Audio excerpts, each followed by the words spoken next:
I don't know if you can see it, but I think that's the cat for the rest of the day in a net. By the end of today, every tomato, squash and leek is going in the ground, but the slugs nearly had other ideas.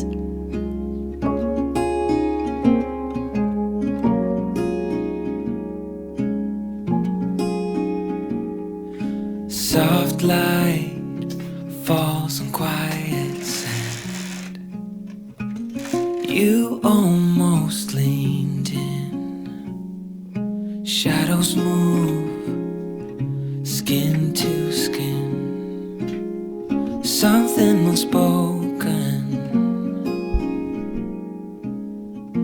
Will you let me in? You and I will always have that one night. Come morning light, we'll always have. I'm going to try and do the tomatoes, pot them from these plants into bigger pots that they're going to grow in, leave them in the polytunnel. And I want to talk you through really what I do to get these plants well established in their pots so that they grow lovely tomatoes for me. The tomatoes, I'm going to use some old cut grass, and I'm going to put it in the bottom of the pot. And look, you can see it is so decomposed. The right word. Put that in the bottom, because if you put soil in there, it's going to cost a fortune. And anyway, this is good stuff. And some of my compost in the top. Brush this down a bit.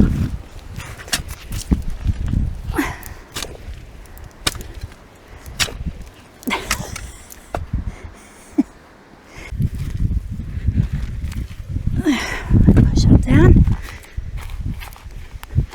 Now some bought compost on the top of that. So we've used a lot of this big pot with things that I've got, which makes sense. Oops, a daisy. Give that a water. Oh, look at the pressure. It'll do. Now I'm going to plant the biggest one, which is Outdoor Girl. The first one I ever bought, got attacked by slugs, rescued it from the slugs, then it was attacked by the sun. I'm rescuing it from the sun. She's a champion.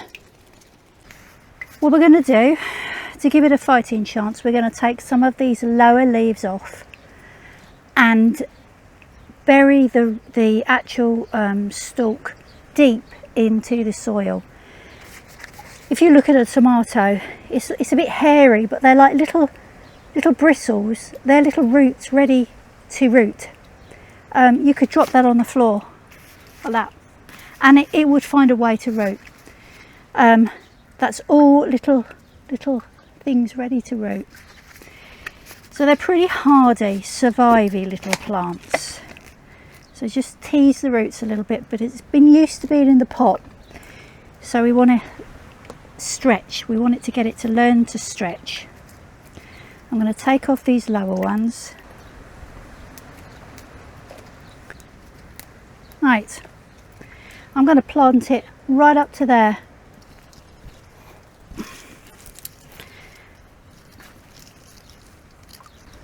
It's already got tomatoes on it. I'm wondering whether I should take the tomatoes off.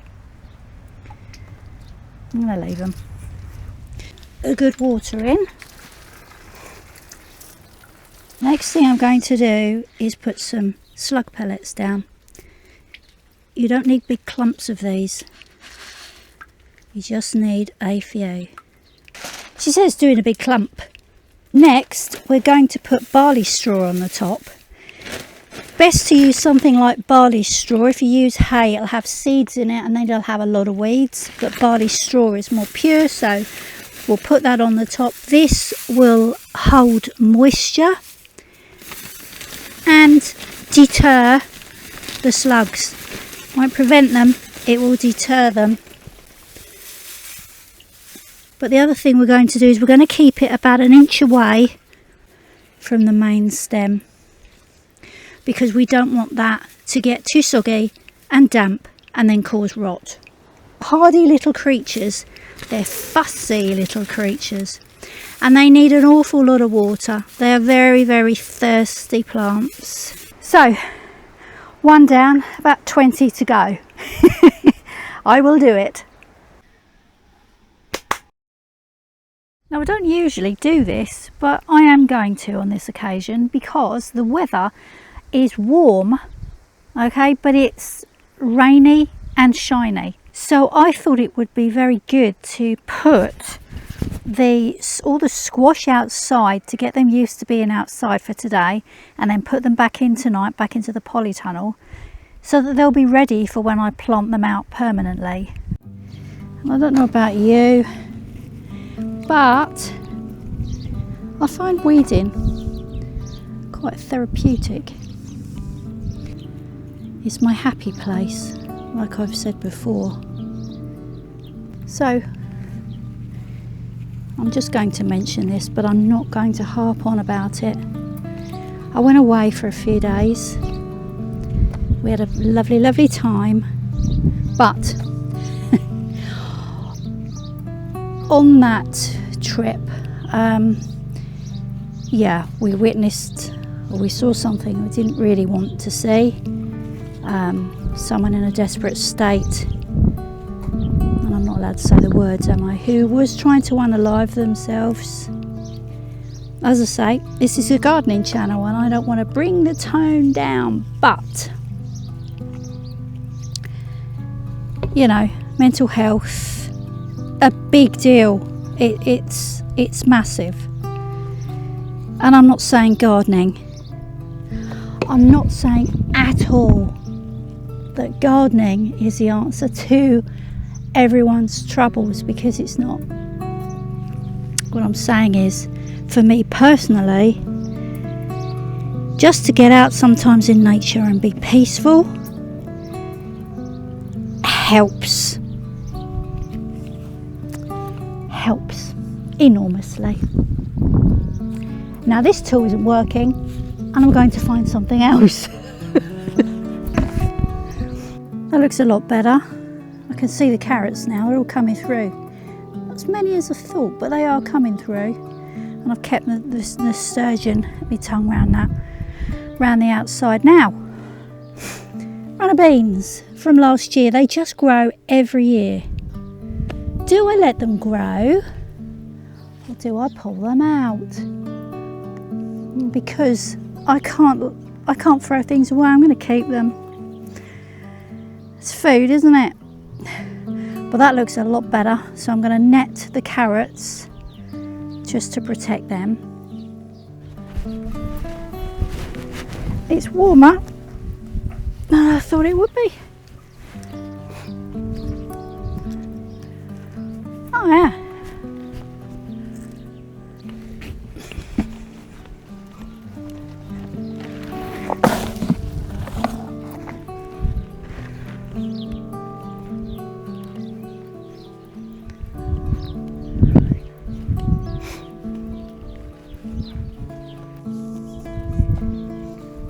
You may already know this, but why people put them in a line, it's to see where they are.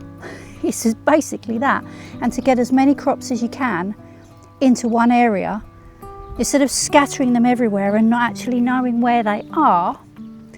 If you put them in rows, you know where they are. So you could put other things in between the rows, like spring onions and, I don't know, lettuce even, I don't know, stuff like that, so that you know where you're at, you're more organised. I've just weeded the garlic bed and there was a few potatoes in there.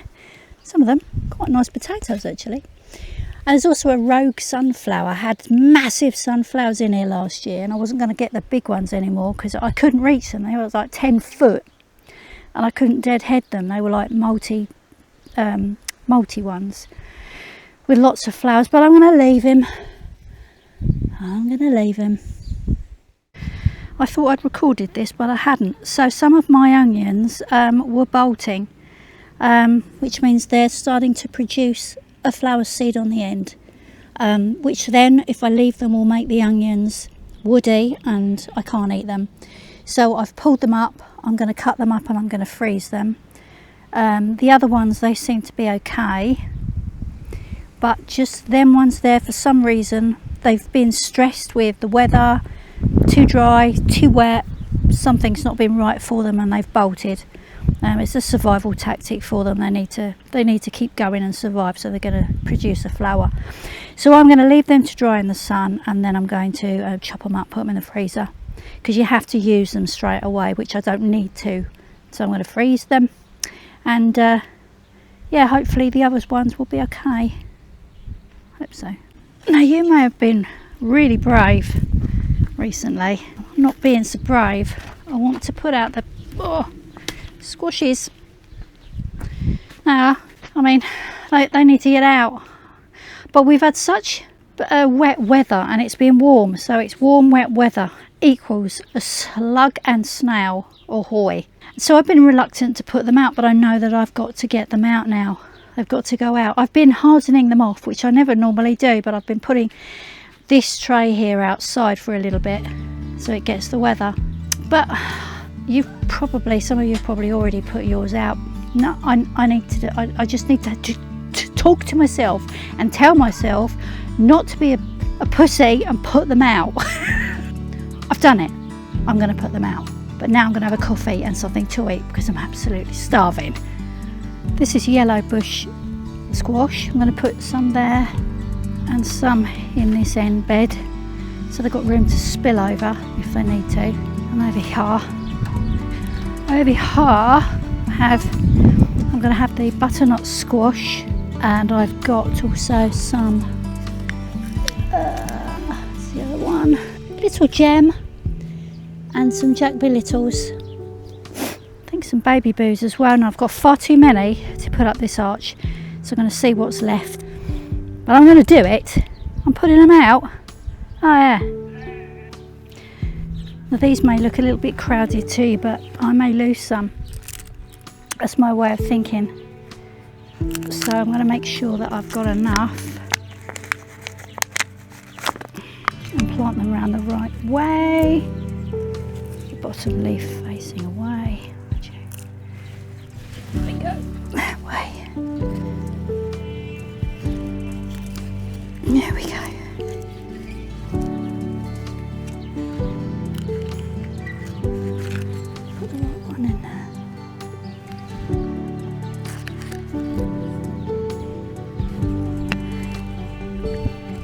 Now, I had no success with these last year, which was really annoying. I obviously did something wrong. I don't think I fed them enough. They need a lot of feeding. The butternut squash, the baby boo, little gem, and what's the other one called? Jack B. Little. They're all in there now, so I'm trusting you lot that I've done the right thing. It's what you told me to do. Remember. And I've got 2 left, so I'll give them away. That's the yellow bush in. I've finally done it, so I'm committed now. Committed now. The net off of this and weed it. And I'm going to cut down some of this fennel because it's absolutely, they'll take it over. It's like trees. Sorry, fennel. Hey, stop it. Right, now they've got themselves stuck in the net. What are you doing?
as I'm on a roll now in planting out, I'm on it. I'm going to plant out the leeks, and I'm going to plant them in clumps. Leeks, you want to see the leeks. The leeks. There's the leeks. There. I'm going to plant them in clumps. I'm going to plant them on this bed in this area, and I'm going to use the puddle method, where you put the clump in a 6-inch hole with a dibber, and I've got a broken spade for that, and then you don't put the soil in, you just fill it with water, and it's something to do with it blanches them, blanches the stems easier because it's not filled with soil. Well, I'm going to give that a go anyway. Yes.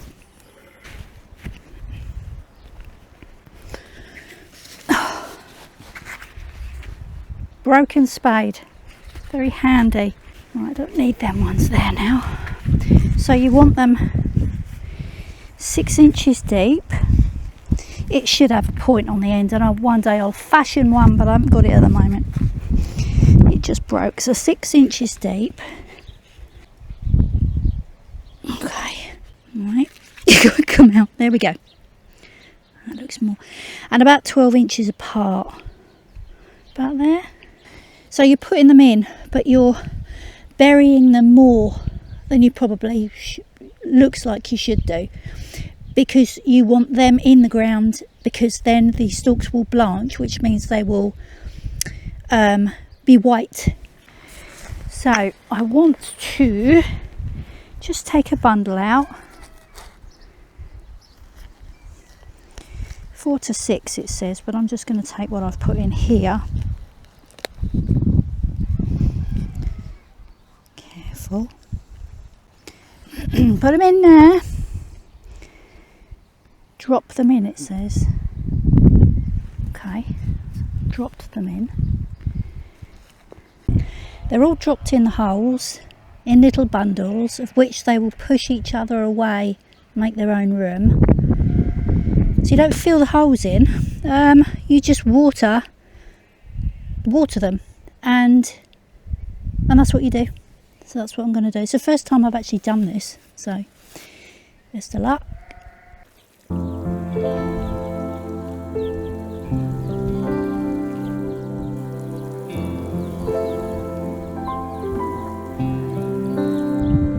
Right, all done. I've netted them to give them a fighting chance from the cats and the birds. So let's hope.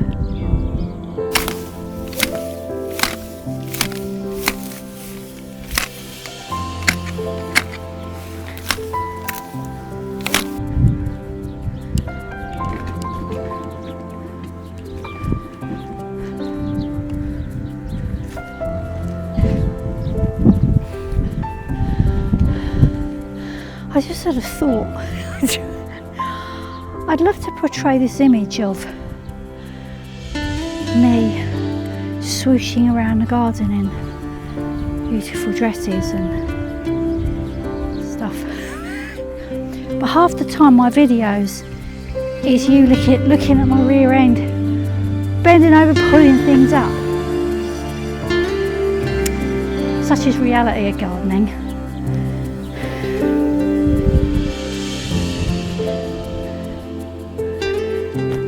Sorry about that.